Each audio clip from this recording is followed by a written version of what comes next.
What if the hobbies we choose could tell the story of who we are? What would yours say? We often ask people, what's your hobby? It's a way to understand them, from their creativity to their passions, what they like and don't, and whether we can connect with them through that activity. But think of the times you've been asked that question. My hobbies. It's freaking nerve-wracking. Like, what do I say? Painting? Photography? Cooking? Sculpting? Working out? Petting every cat I see on the street? Writing? Collecting candles? Is that even a hobby? Learning languages?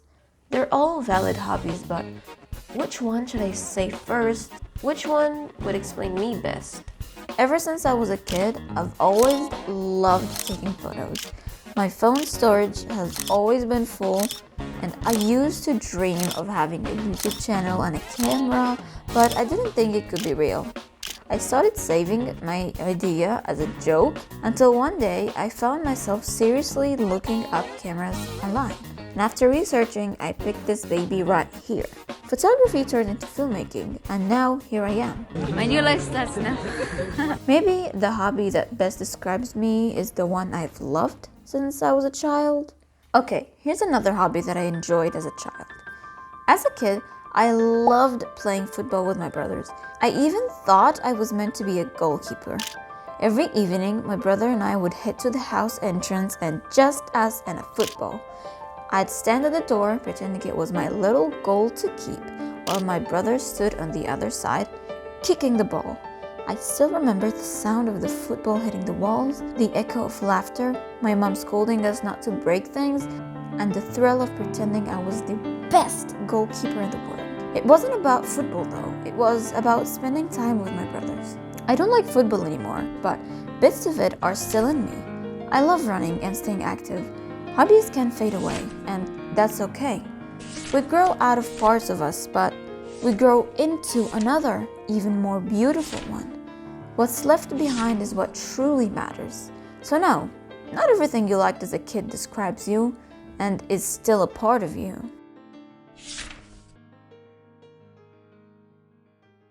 Here's one opposite example of that.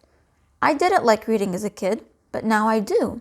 Imagine being 18 with no general knowledge about deeper topics, like accomplishing your goals or communicating effectively.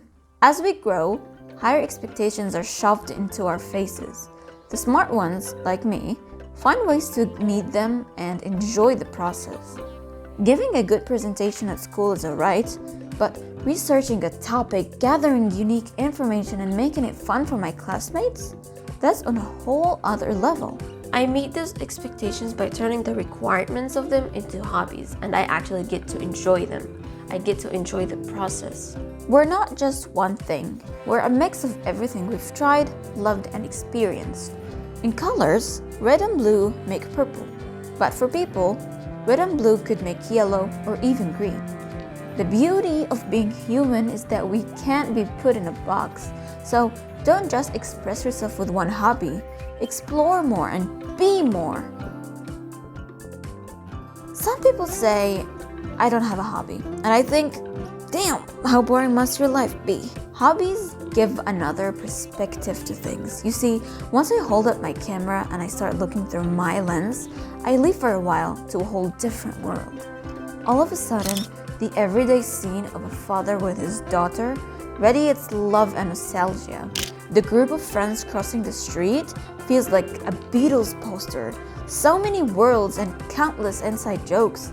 An elderly man sitting by himself watching people feels like I'm watching his generation pass on the crown to us. So, how do you choose one? I said try.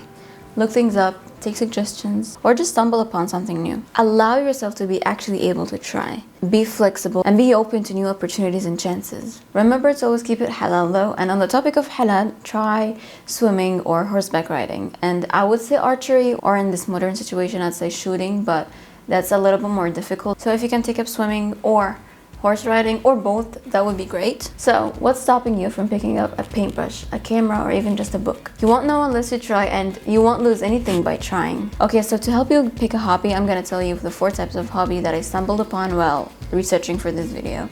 So there's the intellectual, creative, crafts and active hobbies. Intellectual hobbies could be chess or playing escape rooms. Creative, like arts. And arts is such a wide category. It could be photography, painting, sketching, drawing, coloring, whatever. And crafts, I'd say something like a DIY. So I'd say knitting or making clothes or pottery. And active, I'd say something sporty or maybe even like cooking, or you couldn't mix some. Pottery could be active as well. Things could be mixed up. As I said, you can't be put in one box. So what's your hobby? Not the one that sounds cool at social gatherings, but the one that makes you feel alive, your soul feel free, and your mind wander. Hobbies are not just about what we do, they're about who we are. They grow with us and they even evolve as we do. And sometimes they're the key to new relationships and opportunities. So pick up that paintbrush, lace up those running shoes, or start writing that book. Somewhere out there is a hobby waiting to tell your story. So tell me, what is your hobby?